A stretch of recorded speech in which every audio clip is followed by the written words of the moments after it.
Salut à tous, aujourd'hui on se retrouve pour parler de méga menus et de référencement naturel. On va voir la définition, pourquoi faire un méga menu, mais aussi et surtout les impacts que ça peut avoir sur votre SEO et ce que vous allez devoir éviter et faire pour avoir un bon référencement naturel avec votre menu.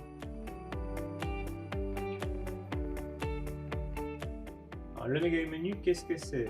Pour bien comprendre de quoi on va parler, il s'agit d'un menu qui va utiliser un système de navigation spécifique sur lequel vous allez avoir plus de liens et notamment qui va ramener vers les sous-catégories.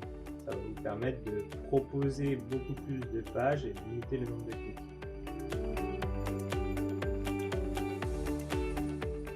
Le méga menu est beaucoup utilisé en e-commerce. C'est quelque chose qui, en termes d'expérience utilisateur, va permettre de faciliter la navigation pour le client, notamment parce que vous allez pouvoir créer un rubricage très simple et très précis de votre site, et ainsi, je vous l'ai déjà dit tout à l'heure, limiter le nombre de clics.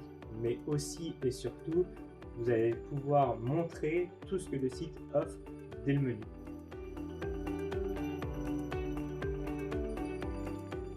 Le méga menu en référencement naturel, c'est une problématique qu'on a régulièrement. Il faut comprendre que ce que vous allez présenter et afficher peut être fonctionnel, mais poser des soucis en termes de référencement naturel. C'est ce qu'on va retrouver régulièrement, notamment avec 3 problèmes récurrents. Le premier, c'est la partie développement. Souvent, un méga menu amène à une duplication entre le desktop et le mobile.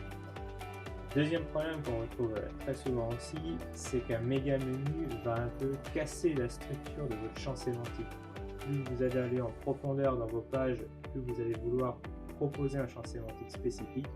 Or, le méga menu est présent sur toutes les pages. Dernier élément, c'est la dilution du PageRank. Sur toutes les pages de votre site, il fera des liens vers toutes vos catégories et sous-catégories que vous présentez dans votre méga menu, ce qui n'est pas franchement très bon en SEO.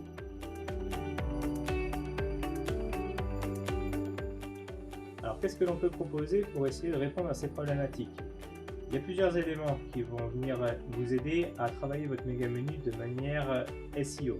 Première chose, effectivement, la partie de développement, il va falloir vérifier qu'il n'y ait pas un double méga menu et que vous ayez bien un méga menu qui s'affiche sur la partie desktop et un méga menu qui s'affiche sur la partie mobile. Deuxième chose, et là c'est plus stratégique, il va falloir que vous acceptiez qu'un méga menu ne soit pas une proposition de toutes vos catégories et sous-catégories. On va donc vraiment réfléchir au champ sémantique en proposant un système à double menu, avec des entrées différentes. D'abord en haut dans votre méga menu, une grande catégorie, et quand on va rentrer dans ces catégories, vous pouvez proposer des pages qui sont plus en profondeur. C'est notamment quelque chose qu'on va souvent retrouver en e-commerce sur les marketplaces type Cdiscount et Amazon. Dernier élément qu'on met en place et qui est un travail assez stratégique aussi, c'est ce qu'on appelle l'obfuscation de liens. L'idée ici, c'est de faire en sorte que quand vous allez rentrer dans des pages en profondeur, vous allez supprimer certains liens pour Google, mais pas pour les utilisateurs, de manière à ce que le PageRank soit dilué de manière logique entre les pages sœurs d'une même catégorie.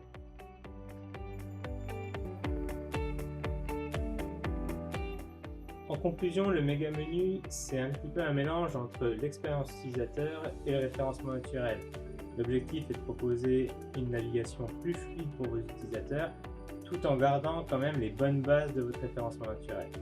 Si vous voulez plus d'informations, vous pouvez retrouver notre article de blog sur le sujet, et je vous dis à la prochaine pour une nouvelle vidéo.